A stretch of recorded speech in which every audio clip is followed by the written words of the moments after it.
Hello everyone, welcome back. So we are in the business studies series and today we are going to start very typical or बड़ा ही unpopular subject, that is part B of business studies, जो कि actually किसी को पसंद नहीं है. Everybody, there are lots of students who have asked me कि this is very typical, याद नहीं हो रहा, समझ नहीं आ रहा, what should we do? तो I thought that let's begin that and let's see कि ये सारी जो भी स्टूपिड चीजें हैं उनको कैसे अपन प्रैक्टिकल लाइफ में लाकर we can make that very easy, right? So we'll begin with the first chapter of part B, that is business finance. We're gonna see the meaning, the effects and the financial decisions. क्या क्या अपन decisions लेते हैं. We'll see about the financial management and we'll take that in practical life as we always do. और उससे अपन try करेंगे कि कैसे इन concepts को समझा जाए, right? So let's begin with the business finance thing first, right? अभी business finance क्या होता है? As the name suggests, business मतलब कि business और फाइनेंस मतलब कि पैसा लगाना. तो हम जो भी फंड्स यूज कर रहे होते हैं बिजनेस में, बिजनेस को चलाने के लिए, and whatever we are doing in business regarding finance is business finance, right? अभी उसमें ऐसा बोला जाता है जैसे कि blood is very necessary for our human body, as well as in the business finance is the blood, right? बिना उसके नहीं काम चलता है. इफ यू थिंक कि हमें बिजनेस शुरू करना है, यू हैव टू थिंक कि पैसा कहाँ से आएगा. तो that is business finance, right? It is the foundation of business.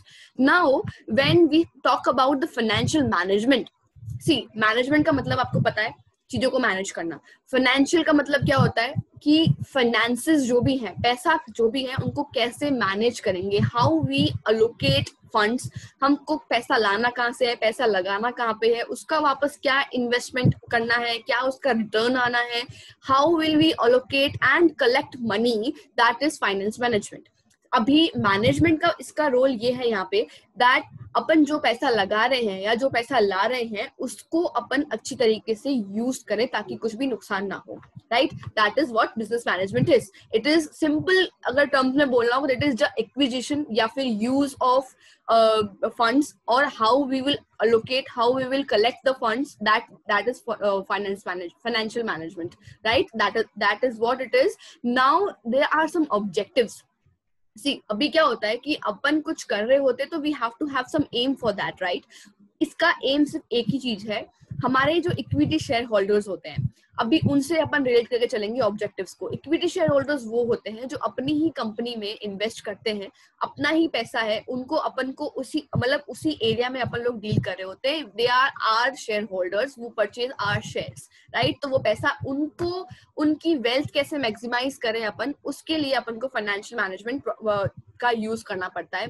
इतना सा सिंपल सा मीनिंग है, राइट? अभी इक्विटी शेयर होल्डर्स को कैसे अपन बेनिफिट कर सकते हैं उनको अपन देखेंगे तो ऑब्जेक्टिव सेट हो जाएंगे. लाइक अपन को लिक्विडिटी मेंटेन करनी पड़ती है. लिक्विडिटी का मतलब होता है we have to have the liquidity in our flows, either it's cash flows, either it's fund flows, we have to have liquidity. liquidity का मतलब तरलता होता है हिंदी में, मतलब कि अपने पास में जो रोटेशन है वो rotation should be keep going, right? So that we need to maintain for our equity shareholders ताकि अपन का जो भी काम है वो कभी रुके ना. Other than that we have to utilize profit. अपन को जितना प्रॉफिट आ रहा है उस प्रॉफिट को, ऐसे नहीं है कि आज 2 लाख का प्रॉफिट हुआ है तो विल यूटिलाइज इट एनीवेयर, ऐसे नहीं होता है. वी हैव टू सी कहाँ पे अपन को रॉ मटेरियल के लिए पैसा रखना है, कहाँ पे अपन को आगे जो इन्वेस्टमेंट करना है उसके लिए पैसा रखना है. How we need to utilize profit, that is the main objective for the financial management. Other than that we have to maximize profit in a very good way. अभी मेरे पास में 2 लाख रुपए आए हैं तो मुझे ये देखना पड़ेगा how can I maximize that in another ways. बहुत सारे अलग अलग तरीके होते हैं, अलग अलग इन्वेस्टमेंट होते हैं, रिटर्न ऑन इन्वेस्टमेंट क्या मिल रहा है अपन को, वो सब कुछ देखेंगे. एंड देन वी सी कि हमारे इक्विटी शेयर होल्डर्स का प्रॉफिट हम और ज्यादा कैसे मैक्सिमाइज करें. Other than that we have to see the financial requirements of our organization. अपनी कंपनी में कितनी सारी चीजें की रिक्वायरमेंट्स होती है, फाइनेंशियल रिक्वायरमेंट्स, कितने इक्विपमेंट चाहिए होते हैं, डे टू डे फाइनेंसेस, उन सबको कैसे मीट करना है, that is the main objective of financial management. वो अपन को बताएगा कि आप अपने एक्सपेंसेस इस तरीके से मैनेज करें, अपने रेवेन्यूज को इस तरीके से मैनेज करें, प्रॉफिट को कैसे यूटिलाइज करें, मैक्सिमाइज करें, लिक्विडिटी कैसे बनाए रखें. ये सब कुछ फाइनेंशियल मैनेजमेंट के ऑब्जेक्टिव्स होते हैं and that's what it helps to us to maintain all the criterias in our company. Now if we see the different financial decisions जो अपन को अपनी कंपनी में लेने होते हैं, we need to see that. See, अभी कोई कंपनी है, बहुत बड़ी कंपनी है, they have to take so many decisions in their company, in their day to day process. तो CEO और जो policy makers या जो managers होते हैं, वो कैसे decisions लेते हैं, वो अपन को देखना है. और ये decisions 3 टाइप के होते हैं. इन्वेस्टमेंट डिसीजन कि कहाँ पे इन्वेस्ट करना है, कहाँ पे क्या रिटर्न मिलेगा, क्या क्या उसके फैक्टर्स हैं. Other than that we need to see financial decision कि अपन को कहाँ से फाइनेंसेस लेने हैं, कहाँ से देने हैं, कहाँ पे डालना है, where should we take finances, किससे बोरो करना है या फिर लोन या फिर equity, whatever it is. Now then we see the dividend decision. Dividend वो होता है जो अपन प्रॉफिट का कुछ परसेंटेज अपने शेयर होल्डर्स को दे रहे होते हैं, तो उनको कितना परसेंटेज देना है, दैट वी नीड टू सी. अभी एक एक करके सारे डिसीजंस देखते हैं. ये डिसीजंस आपकी एग्जाम पॉइंट ऑफ व्यू से बहुत इंपॉर्टेंट है. Now let's see investment decision. See, investment decision का मतलब ये है कि आपको ये देखना है आप अपनी फिक्स एसेट पे कितना पैसा लगा सकते हैं. करंट एसेट्स जो कि नॉर्मल 2-3 महीने का जो भी ड्यूरेशन रहता है, उन पे कितना पैसा लगाना है आपको. Fix asset which you all know, जो कि 1 साल से ज्यादा ड्यूरेशन के होते हैं, जैसे मशीनरी, टूल्स और प्लांट्स जो भी होते हैं, इन पे कैसे पैसा लगाना है, what we need to invest, how much we need to invest, that is what we do in investment decision. और इसको फिक्स्ड एसेट और कैपिटल एसेट्स को मैनेज करने को, इस इन्वेस्टमेंट डिसीजन को कैपिटल बजटिंग बोलते हैं, राइट. अभी इसके बहुत सारे फैक्टर्स हैं जो कि अफेक्ट करते हैं अपने डिसीजंस को. अपन को देखना पड़ता है कि क्या अपन इन्वेस्टमेंट का डिसीजन लेंगे कैसे, that we need to see, and these are the factors. The first factor is cash flow. See, अभी कैश फ्लो का क्या होता है? कैश फ्लो का मतलब सिंपल सा है, और वो मतलब इतना सा है कि अपन लोग को कैश फ्लो बना रहे. सपोज ये अपनी कैश थिंग, कैश आते जाता रहना चाहिए, रुकना नहीं चाहिए. क्या इस प्रोजेक्ट में, इस पर्टिकुलर इन्वेस्टमेंट में ऐसा हो पाएगा कि मेरा जो कैश फ्लो है वो बिल्कुल मेंटेन रहेगा तो ही अपन इन्वेस्ट करेंगे? क्या मेरी कंपनी में जो कैश का रोटेशन है वो चलता रह रहा है? That we need to see, and that's how will decide कि अपन को यहाँ इन्वेस्ट करना है या नहीं. Now other than that, return on investment is a big thing. See, इस return on investment as the name suggest कि अपन जहां पर भी इन्वेस्ट कर रहे हैं उसका रिटर्न कितना है. क्या अपन को इतना प्रॉफिटेबल रिटर्न मिल रहा है कि अपन को वहां पे इन्वेस्ट करना चाहिए? That we need to see while investing anywhere, while deciding any kind of investment. Other than that we need to see risk involved, कि कहां पर कितना रिस्क इन्वॉल्व है, that we need to see. Suppose there are 2 projects, यहाँ पे suppose 10 lakh का project है ये, और ये 15 लाख का है. बट अपन को एनालाइज करने के बाद में ये मालूम पड़ा कि 10 लाख वाला जिसका रिटर्न कम है लेकिन रिस्क भी कम है, तो अपन 10 लाख वाले पे जाएंगे, क्योंकि risk is a big factor. आपने पैसा लगाया है मतलब रिस्क तो है, लेकिन इट शुड बी कैलकुलेटिव. तो इसके लिए अगर आपको 10 लाख का प्रोजेक्ट में सपोज 4 लाख ही रिटर्न मिल रहा है आपको प्रॉफिट का, स्टिल यहाँ पर रिस्क कम है, तो आप ए वाला प्रोजेक्ट चूज करेंगे, not the B one. Why? Because risk is lesser. तो ये आपको इन्वेस्टमेंट करते टाइम देखना पड़ेगा. Other than that you have to see the investment criterias. क्या क्या इन्वेस्टमेंट क्राइटेरियाज हैं, क्या क्या उसके लूप होल्स हैं, what are the types of the investment thing that you actually need to know. तो ये सारी चीजें आपको इन्वेस्टमेंट डिसीजन के टाइम पे देखनी पड़ेंगी. ये 4 फैक्टर्स हैं, please remind that, otherwise take the screenshot you want. Next is the importance या फिर नेचर. समझ लीजिए कि इस चीज का मतलब इन्वेस्टमेंट डिसीजन का नेचर क्या होता है. सी, अगर अपन आपका इन्वेस्ट कर रहे हैं, it would be long term growth. आपकी ग्रोथ जो होगी it would be long term, no doubt. Other than that the amount would be very very huge. आपका बहुत लंबा चौड़ा अच्छा खासा अमाउंट इन्वॉल्व होगा इस चीज में. अगर आप कहीं पर भी इन्वेस्ट करने का सोच रहे हैं, इधर इट्स कैपिटल गुड्स और फिक्स गुड्स और you know other kind of goods, capital working capital लगा रहे हैं आप, तो भी you have to have involve large amount. तो ये इसका नेचर है इन्वेस्टमेंट करने का. अदर देन दैट इसकी इंपॉर्टेंस ये है कि इसमें काफी रिस्क इन्वॉल्व होता है, but it should be very very calculative. It is its nature. It is irreversible. अभी आपने कहीं इन्वेस्ट कर दिया है और अगर वो बाई चांस गड़बड़ हो गई है कुछ, तो इट इज इरिवर्सिबल. अभी आप वापस को रिवर्स नहीं कर सकते हो कि भाई काश हम टाइम मशीन से जाएं और वापस वो इन्वेस्टमेंट जो करा वो वापस ले आए. That won't be possible in investment decisions in finances, right. ये आपको याद रखना है. ये इनके नेचर है. You can say it importance और नेचर, मतलब दोनों ठीक है. Mainly these are natures, right. Now let's see the financial decision. अपन ने इन्वेस्टमेंट डिसीजन देखा, उसके 4 फैक्टर्स देखे, उनका कंसेप्ट देखा. Now see in financial decision. अभी यहाँ पे क्या होता है, आपको अच्छे से डिसाइड करना है कि आप किससे फंड लेंगे. आपको फंड अलोकेट करना है तो you have to decide either it would B equity और डेप्ट. डेप्ट का मतलब होता है कि आप उधार ले रहे हैं, लोन ले रहे हैं. इक्विटी मतलब कि आपके ही शेयर होल्डर्स को बोल रहे हैं कि आइए हम आप अपना शेयर हमें दे दीजिए, अपना ही पैसा एडजस्ट करना, वो होता है इक्विटी. और डेप्ट मतलब कि बाहर से लोन लेना. अभी आपको डिसाइड करना है कि इस फाइनेंशियल डिसीजन में आप क्या करेंगे, डेप्ट लेंगे या इक्विटी करेंगे, कौन से फैक्टर्स में कौन सा लेना है, that you need to know anyways. तो उसके लिए अपन फटाफट से देखते हैं. ये सारे फैक्टर्स हैं जो कि आपके फाइनेंशियल डिसीजन को अफेक्ट करते हैं इन लाइफ. अभी let's see that cost. See जब when it comes to cost ना, इसका सीधा सा मतलब ये है कि आपका फंड रेस करने में आपको कितनी कॉस्ट लग रही है, कहाँ पर ज्यादा लग रही है, कहाँ पर कम लग रही है. तो व्हेन इट कम्स टू डेप्ट, अगर आपको कोई लोन लेना होगा तो उसमें कॉस्ट कम लगेगी. Obviously it would take time. आप लोन अप्लाई करेंगे, आप प्रॉपर सारे फॉर्मेलिटीज पूरे करेंगे, डॉक्यूमेंट्स जमा कराएंगे. लेकिन अगर आपको इक्विटी से पैसा रेस करना है तो आपको प्रोस्पेक्टस जारी करना पड़ेगा पहले. It would be a long process. आपके लोग आएंगे कि आप लोगों को इन्वाइट करेंगे कि आइए हमारी कंपनी में इन्वेस्ट करिए, हमारी कंपनी में हमें पैसे की जरूरत है, प्लीज परचेज आवर शेयर्स. तो बहुत लंबा प्रोसेस होता है इक्विटी का और कॉस्ट भी बहुत आती है. तो when it comes to cost, डेप्ट इज अ गुड ऑप्शन. आप लोन ले लीजिए, उसमें कम कॉस्ट आएगी. Other than that if you see risk, risk में इक्विटी सही है. कैसे, मैं बताती हूँ. सी अभी आपको पता है कि यार इस प्रोजेक्ट में थोड़ा बहुत रिस्क है, क्या पता मैं बाहर जो मुझे लोन देना है वो तो मुझे देना ही पड़ेगा, नहीं देंगे तो बैंक वाले घर आ जाएंगे, probably they will seal something. तो यहाँ पे ज्यादा रिस्क है, तो ऐसा करते हैं कि इक्विटी से ही अपन अपने पैसे रेस कर लेते हैं, अपना कंपनी का घर में ही रहेगा और यहाँ पे रिस्क भी कम है because we have some uncertainties. तो इस कारण से equity is good in that. Other than that if you see cash flow, see अगर अपने पास में बैलेंस सिचुएशन है तब तो डेप्ट are good.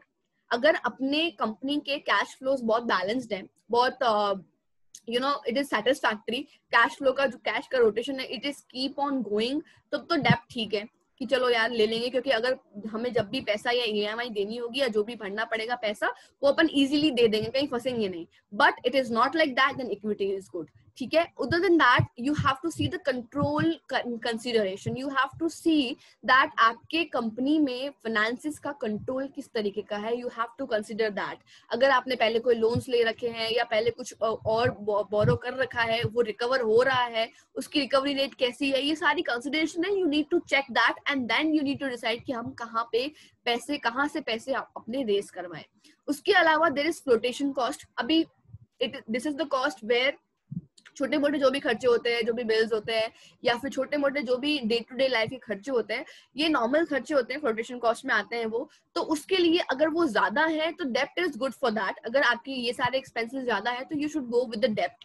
Now there is fixed operating cost. अभी ये कॉस्ट ऐसी होती है जो कि आपकी काफी मतलब डे टू डे जो भी ऑपरेशनल एक्सपेंसेस होते हैं, सपोज रॉ मटेरियल लाना है, मशीन खराब हो गई, मेंटेनेंस का खर्चा आ गया, या फिर आपके लोगों को सैलरी देनी है, प्रोडक्शन का कोई चार्जेस है, इलेक्ट्रिसिटी, पावर चार्जेस, ये सब कुछ डे टू डे का चीजें हैं. ऑपरेशन कॉस्ट ज्यादा आती है अगर, तो इक्विटी इज गुड. अब सपोज आपके महीने में 20,000 कॉस्ट आ ही रही है, ये तो ऑपरेशन कॉस्ट है, अदर देन खर्चा अलग है. अभी जरूरी नहीं है कि आप हर बार 20,000 रुपए इतनी कॉस्ट अगर आपकी ज्यादा आ रही है तो आप अपने डेप्ट भी चुका पाओगे अच्छे से. तो इट्स बेटर फॉर यू कि आप अपने इक्विटी से ही पैसे रेस कर ले, so that it would be you know घर का घर में रहेगा types, right. Other than that there is state of capital market. See यहाँ का ये सीन है कि अगर कैपिटल मार्केट बूम पे है, मतलब एकदम बढ़िया अच्छी तरीके का है और प्रॉपर चल रहा है, आपके शेयर्स का यू नो अमाउंट हमेशा रेज हो सकता है, आपके share holders would be very satisfied and happy and they will keep on investing in your company, तब तो ठीक है.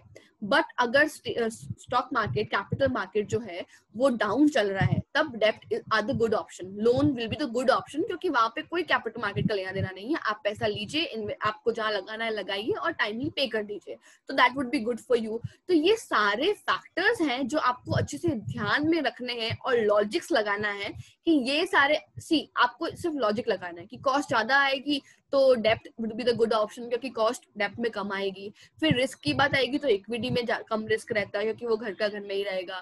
कैश फ्लो का ये सीन होता है। मतलब आपको ना बहुत अच्छे से लॉजिक लगा के काम करना है, and it would be very easy for you to write an answer, and I make sure that will practice the answers also, right. अभी इसका तो ये सीन था। उसके बाद में एक डिसीजन बच जाता है जो कि है डिविडेंड डिसीजन, जो कि भी बहुत इंपॉर्टेंट है। अभी डिविडेंड डिसीजन, जिसको रेसिडुअल डिसीजन भी बोला जाता है, रेसिडुअल मतलब कि मन मर्जी का, कि आपको जितना प्रॉफिट आ रहा है you will decide some percentage of that profit to give to the share holders, जो भी आपके शेयर होल्डर्स है आप उनको प्रोवाइड करेंगे वो। तो that is what residual decision is. Dividend decision इसको बोलते हैं अपन। डिविडेंड वही होता है जो आप आपके शेयर होल्डर्स को दे रहे होते हैं, आपके प्रॉफिट का कुछ हिस्सा। अभी वो डिविडेंड डिसाइड कैसे होगा, उसके कुछ फैक्टर्स है दैट वी नीड टू सी। अभी फर्स्ट फैक्टर इज अर्निंग। अभी अर्निंग का सीन ये होता है कि अगर आपकी अर्निंग ज्यादा है, अगर आपका प्रॉफिट ज्यादा है, तो आपका डिविडेंड भी ज्यादा होगा, राइट। अभी obviously you will decide some percentage. Suppose आपको इस बार 20 लाख का प्रॉफिट हुआ है, तो आपने डिसाइड किया कि आप उसका 2% या 20 रुपीज आप जो है वो आपके शेयर होल्डर्स को देंगे। You have decided that. लेकिन अगर अगले साल 40 लाख रुपए का सपोज प्रॉफिट होता है, तो it would be just double. It is suppose to be double, क्योंकि आप लोगों ने पहले ही बोला है अर्निंग ज्यादा होगी तो डिविडेंड भी हम बढ़ा देंगे।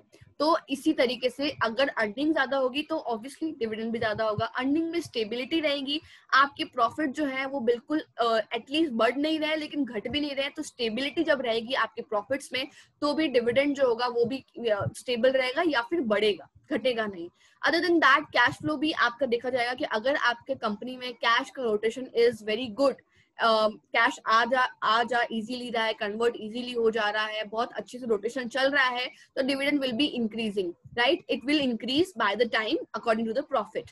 वो ऑलरेडी परसेंटेज सेट होते हैं। Other than that growth opportunities, अभी ये आपको कंफ्यूज कर सकता है अगर एमसीक्यूज में आया तो। अगर आपके ऑर्गेनाइजेशन में या कंपनी में ग्रोथ अपॉर्चुनिटीज ज्यादा है, आप सोच रहे हैं एक्सपेंड करने का कुछ, आप उसको ग्रो करने का सोच रहे हैं, तो डिविडेंड विल डिक्रीज। व्हाई? क्योंकि आपको जो भी प्रॉफिट हुआ है उस प्रॉफिट का काफी हिस्सा आप कहीं और इन्वेस्ट कर देंगे आपकी कंपनी ग्रो करने में, तो डिविडेंड का हिस्सा जो है वो कम हो जाएगा। Other than that there should be some stability of dividend. बहुत सारे ऐसी कंपनीज होती हैं जहां पे वो लोग स्टेबल करके रखते हैं कि भाई साहब आपको 10% हम लोग डिविडेंड तो देंगे ही देंगे। वो लोग ऑलरेडी स्टेबिलिटी, मतलब they have decided that in their contract कि आप कुछ भी करें हम आपको इतना देंगे। तो ये भी एक चीज होती है जो कि बाकी सारे फैक्टर्स को अवॉइड कर देती है। Now there are some more, there are some things which called preferences of shareholders। आपको preferences ही आपने अकाउंट्स में अगर देखा होगा, दो टाइप के शेयर होल्डर्स होते हैं, इक्विटी और दूसरे वाले। तो उसमें आपको प्रेफरेंस दी जाती है शेयर होल्डर्स को कि हम वो जो कि ऑलरेडी डिसाइडेड होता है। Other than that there are some taxation policies. आपके टैक्सेशन पॉलिसी पे भी आपके प्रॉफिट में से इतना टैक्स कट गया, अगर टैक्स ज्यादा कट गया है, ज्यादा प्रॉफिट था, ज्यादा टैक्स कट गया, तो डिविडेंड जो है वो कम हो जाएगा क्योंकि ऑलरेडी बहुत अमाउंट जो है वो टैक्स से कट चुका है। Other than that there should be some capital market considerations also. आपके शेयर के प्राइसेस कैसी है, मार्केट कैसा चल रहा है, क्या वो मार्केट बूम पर है, नहीं है तो डिविडेंड कम हो सकता है। There would be some legal restrictions also. आपने अगर लीगली कोई कॉन्ट्रैक्ट साइन कर लिया है कि नो मैटर व्हाट हमारा प्रॉफिट बढ़े घटे हम आपको 2% डिविडेंड देंगे, तो dividend would be 2% no matter what. आपका प्रॉफिट जो है वो बढ़ेगा तो भी घटेगा तो भी, तो ये डिविडेंड जो है ये ऑलरेडी डिसाइडेड होगा। तो there would be some restrictions. Now there are some contractual constraints also कि आपने ऑलरेडी कॉन्ट्रैक्ट साइन कर लिया है, कि शुरू में ही साइन कर लिया है कि आपका इतना प्रॉफिट, आपने ये सपोज कर लिया है कि इतना टर्नओवर है तो हम इतना आपको डिविडेंड देंगे। नो मैटर व्हाट 2 साल बाद में कंपनी डूबने लगी तो भी आपको देना पड़ेगा, because you have signed the contract for some particular period of time. Other than that there are some stock market reaction also. अभी आपके शेयर स्टॉक मार्केट जो है वो बहुत ही, बिल्कुल आप पढ़ेंगे आगे जाके, बिल्कुल अनसर्टेन होता है। तो वहां का क्या रिएक्शन होता है, वहां पे क्या शेयर होल्डर्स का माइंडसेट है, कितने लोग आ रहे हैं आपको इन्वेस्ट करने के लिए, आपके शेयर्स की कितनी डिमांड है, आपका प्रॉफिट किस तरीके से बन पा रहा है, उस पे भी डिसाइड होता है कि डिविडेंड कितना देंगे। तो ये सारे फैक्टर्स हैं which decides the dividend decisions, right? There are three decisions: financial, investment and dividend. I hope you got all three, and if you don't get that, I know it's quite typical but it's not, trust me, it's not, it's very simple. But you just need to get the logic. right? All right, so this was the video. I'll cover the next thing in the next video, and so on. We'll complete the book, the whole book. We are doing the business studies part simultaneously. We have done with the staffing right now, and then I'll go with directing and controlling and with practice sets also. And we are doing Indian economy, macroeconomy, business studies के दोनों parts चल रहे हैं. If you have any doubt, if you need any specific video, as people has told me कि ma'am please financial management का और financial market का second book का video बनाइए. It's very difficult for us. We are not getting that. That is why I began that, because they said, because they want that. Similarly, if you want something for me to make something, me to understand you, please make sure कि आप वो दे दें मुझे, तो मैं बना दूंगी, right? All right. So have a very good day, guys. Be very consistent. Keep watching. Keep sharing. That would be good for you and for me as well. All right. All right. So I'll see you the next video. Till then, goodbye. Have a good day.